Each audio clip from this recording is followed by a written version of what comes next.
All right, everyone. I've got kind of a different video format today. This is going to be a VOD review because I found this really good game that I kind of recorded while I was on my laptop.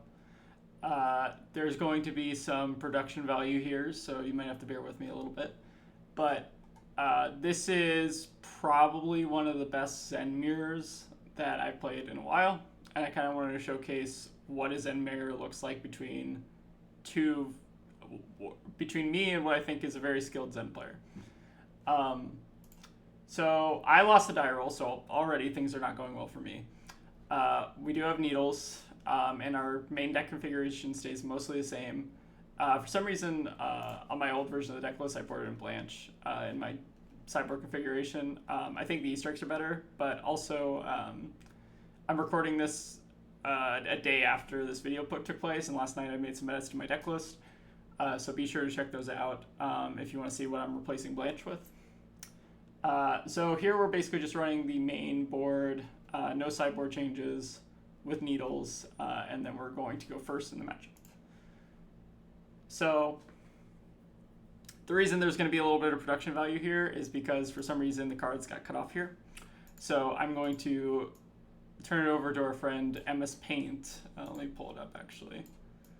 So this is our hand right here. And I wouldn't do this. This is a 4-turn game.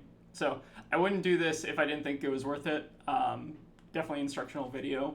So try to bear with me if you're interested in kind of how I approach the Zen mirror and why I think the Zen mirror is actually very interesting when one or both players don't get Omega High rolled. So going back to the video, let me pull this up again. Going back to the video, we have 100 Winds, Aspect, Harmony, and Descending Gustwave in our hand. So my goal here with this hand is to try to set up 100 Winds and Aspect in Graveyard so that we filter 2 cards and then we arsenal blue. And then we have a blue Harmony in our hand and we're able to set up for next turn. Now I'm going to pull up MS Paint again. So this is our new hand, and remember we arsenaled a blue Descending Gustwave. So going to restart the video one more time. So we have a pretty good opener, but not a turn 0 Transcend, which is ideally what you want, especially if you're going first. So we do feel like we're at a pretty big disadvantage at this point. They're going to start with something really interesting. They're going to pitch this rounds on me to start with needles, which I think makes sense since we have a Transcend card in our hand and we have Aspect in our graveyard and Descendant in our arsenal. What I'm looking to do with this next hand is basically develop out our first bonds and then go into the Chase Aspect line and then arsenal our Flusterfist. So if you'll see, that's what we do here. With our Preserve tradition, what we're looking to do is put a Chase the Tail back in the deck, since we already have a Chase the Tail in hand, and then we're going to put 100 Winds back in the deck, and put a, we're going to do Descendant Bonds, putting the 100 Winds back in deck, and then we're going to do the Chase Aspect line. Also, we can weave needles in with this play as well, since we have 3 floating. So we get some good needle value early in the game, and then we can kind of figure out what's in their hand based on the needles. So overall, we're now favored in this position, right? Because we have Transcended first, and then we're passing back to them. But the reason this is a close game is because they also have a pretty nuts turn next turn. So here we're doing the Chase Aspect line, weaving in some needles, and then the last card in hand this turn is going to be a Flusterfist. So I'll go ahead and close this, and I'll bring up our new hand. Again, crazy production value here, right? So remember, our arsenal is now Flusterfist. We have Drop in the Ocean, Homage, Chase the Tail, and Levels. So this is a really solid hand. They're going to hit us with a very good turn, though. So they're going to pass it back to us. They're going to start with a Red Harmony Hunt. So thinking that they're not transcending this turn, I'm very unlikely to try to block this, because we just want to, ideally next turn, just try to levels and dig for Art War. But what we see is that they actually have their own Art War here. And I think what's especially interesting about this turn, I'm going to pause it real quick, is that they didn't block with Strides. So what this Art of War is telling me basically is that this is an Art of War to attempt to dig for a Transcend card. Because they're kind of in desperation mode at this point because we've already transcended first. I feel like if they already had a Transcend card, they wouldn't have pitched the This Rounds on me. They would have started with the This Rounds on me and then transcended afterwards. But doing this play makes me think that they're trying to dig as far into their deck as possible, which I think is correct in this position. So I think, again, opponent has actually been playing this really well. And they do actually get rewarded by drawing into a Transcend card. So we're going to pull up our hand one more time. And then we're going to play the video one more time. Again, unfortunately, it got cut off here a little bit, but we'll see. So thinking that this isn't going to be... I think that this is a desperation turn. So I have the ability to Kasaya here, but I opt to see kind of just what their turn is going to be. And now we finally see the blue. Now I'm debating whether or not this is just a bluff and they don't have a Transcend card. Because if we pop Kasaya too early, especially when we're trying to develop out our hand, that's a very quick way to lose this game, right? So we could have made a Zen State a couple turns earlier if we knew their exact hand composition. But giving up Kasaya and the ability to generate resources is very important in this matchup. There's also such a thing as Zen State tempo. So if whoever makes a Zen State first, the other opponent can also respond with the Zen State, and theirs will be around for longer, and you'll have to attack into it as well. So there are a lot of interesting kind of things that you can do with Kasaya, and when to use Kasaya is a very skill-intensive part of this matchup. So at this point, we see that they weren't bluffing. They do get their first Transcend online, right? And now they're going to start coming in with bonds. So given that they have Tiger Swipe now, and we know that they have made 2 Tigers in hand, so one is from the, one is from, I think it's Harmony the Hunt. So they have at least 1 Tiger from the Art of War, or from the Zen ability activation, right? I think they might have another Tiger in hand. I don't want to rewind just so I don't lose my production value here. But we know that they're going to be hitting us with an Art of War Tiger Swipe, and they have at least, I think, the ability to make 2 Tigers this turn, right? So we don't ideally want to give them that value. I think at this point I'm thinking, man, do I really have to block with Zen State here and try to make a Zen State with Homage and drop? And I opt not to. But now they make a second Tiger. So now we know they have 2 Tigers in hand, and they have at least the ability. So their Tiger Swipe has basically turned into, this is going to be roughly 6 damage, I think, if they go Tiger into Tiger Swipe, so we'll pump it to 6. And then they're going to be able to follow this Tiger Swipe for 2 more Tigers. So that's going to be a total of 10 damage. So with our Zen State, we can actually prevent about 5 of that damage, which is pretty solid already on just this turn, and then we'll set up for next turn. And then bringing up our hand again, we have Drop in the Ocean, Homage, so we can Transcend right now without popping Traverse, and we can save Traverse for ideally our pop-off turn. And we get like the full value out of Kasaya, basically, because this game is probably going to go only like 1 or 2 more turns, given the life totals, right? We're already both at half, and it's turn 3. So very unlikely that this lasts like another 2 turns. So this is exactly what I'm going to do here. I'm going to Harmony, so I'm going to drop Homage and then crack Kasaya. One small note here, before I resume the video, is that I let the damage apply before Drop of the Ocean and Homage. I should have Drop in the Ocean Homage before the damage applied, just to shrink this by 1. But I think I'm so used to dropping after damage is resolved that I do that anyways. I think it's just a small 1 damage misplay, but again, in this matchup, it does actually matter a lot. But again, these are kind of like some micro decisions that, can obviously matter a lot in the course of a game. All right, so I'm going to reset the video, and then we'll keep going. So here we're blocking with Kasaya, and then we try to Drop in the Ocean Homage. I accidentally passed through it, I think, too fast. So Yep, we use our drop in homage, and then we end up with Chi, Chi, and then Chase the Tail levels in our hand, right? And we accidentally take an extra damage, and then I accidentally pass through the ability to make a Zen state. So it's my bad there. So yeah, we're gonna wait for damage to apply, crack it. Yep, there we go. And then yeah, so we miss out on potentially 1 extra life, but then their tiger comes in for 2, unpreventable, which is fine. And then they have 2 tigers, so we're already preventing 1 damage off this tiger. And then this tiger swipe is going to come in for 5, so we prevent 1 damage there. So we're potentially saving about 4 life this turn, which I think is worth it, especially with Kasaya. And that's in addition to the +2 on the Kasaya, so 6 damage total already from the Kasaya. And then our turn, we have Chi, Chase the Tail, levels. So what I try to do here is I try to go for the Chase aspect line.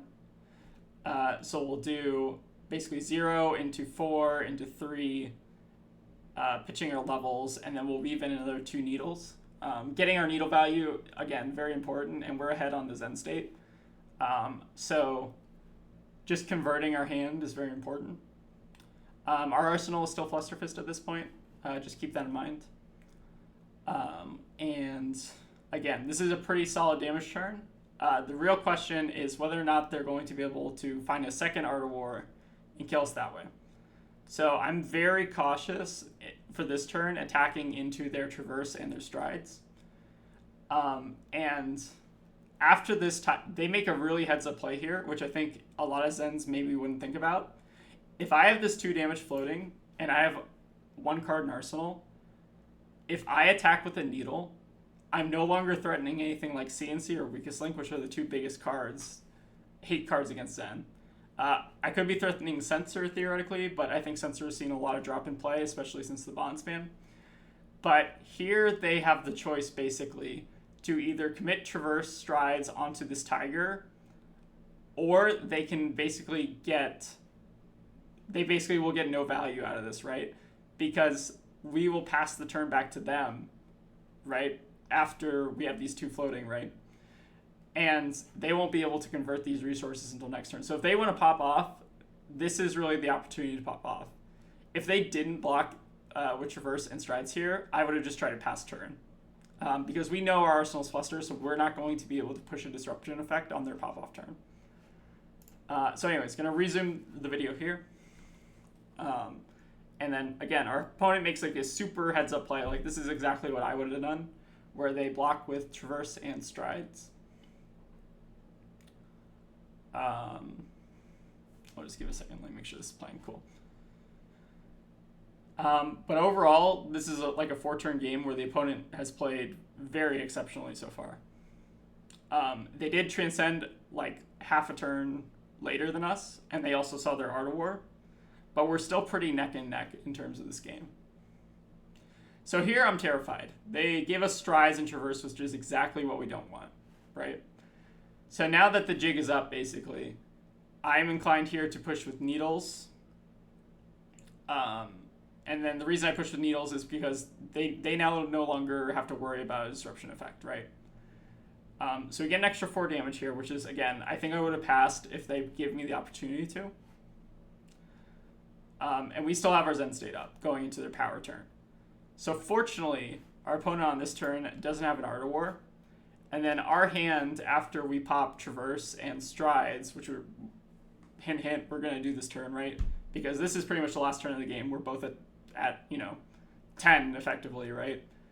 I'm going to block Traverse Strides. We fortunately draw a random Inner Chi from the deck. I think this is just after the Kasaya play, shuffling our deck, and then we tutor off Zen. So we get another Inner Chi, which is fantastic for this turn. We also get a Descend Gust Wave. Again, very important, especially when we want to do bonds here, and we get Harmony. So Harmony is going to deal an extra 4 damage here, and if we hit off the top, it's going to deal an extra, potentially 8 damage here, right? So we're going to go back to the gameplay. And then just a reminder, we do have an Arsenal here, so we do have a Flusterfist in our Arsenal. So this Zen state, or our Harmony is looking like it's going to get about 5 damage this turn, which is fantastic. That's exactly what you want Harmony to do, ideally, on the pop-off turn.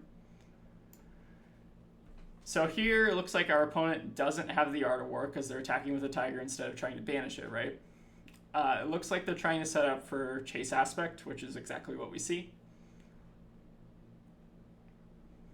And then we kind of debate how we're going to block this turn because it looks like they're going to be able to push over our effective 16 damage life total, right? Probably a little bit more because of the Zen State, which again, I think Zen State usage is very important in this matchup. If you're able to make a Zen State at some points in the game, it can just be backbreaking, right? So here they do chase aspect spinning. So we've already blocked 3 damage just off our Zen State. So our Zen State is currently at 9 value. So already more than a Carrion Husk. Now it's at 10 value.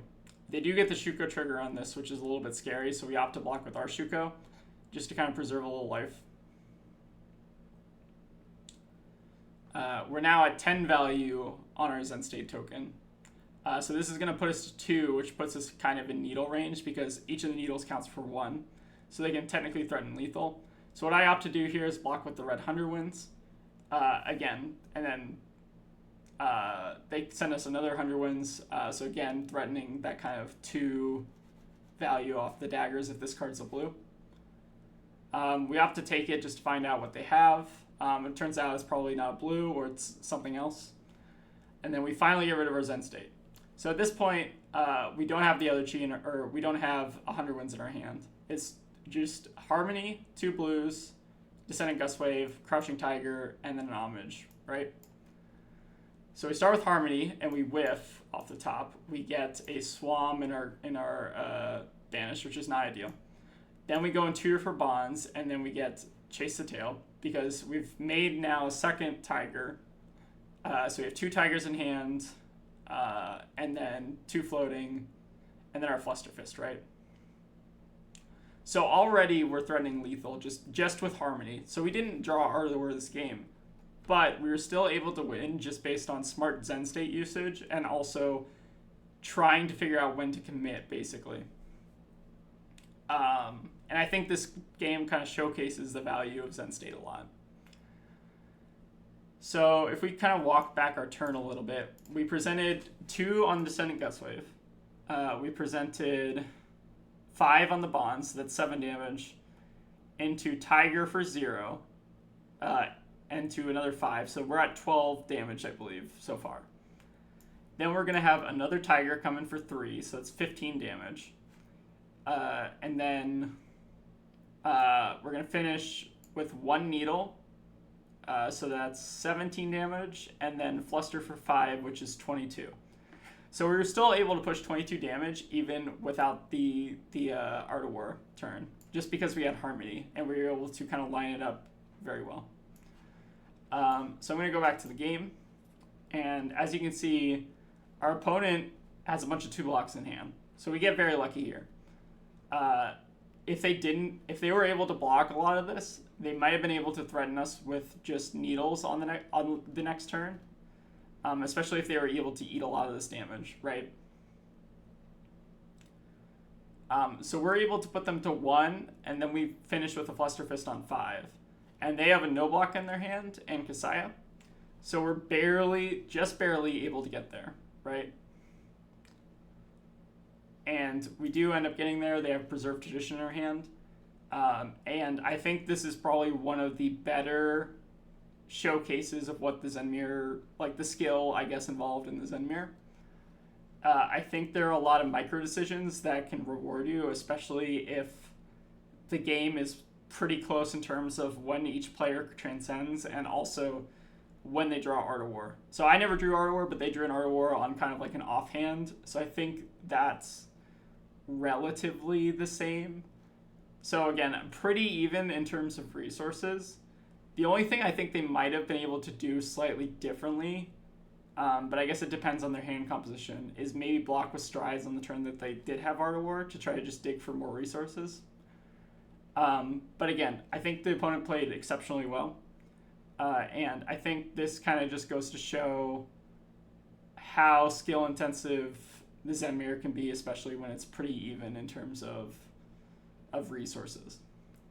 Yep, so I hope you all enjoyed this kind of like in-depth commentary. I didn't really, again, OBS kind of shit the bed in terms of cutting off my hand really bad, but hope it was at least somewhat intelligible. And I hope it goes to show you the importance of Zen states in the mirror. All right, thank you all. Bye.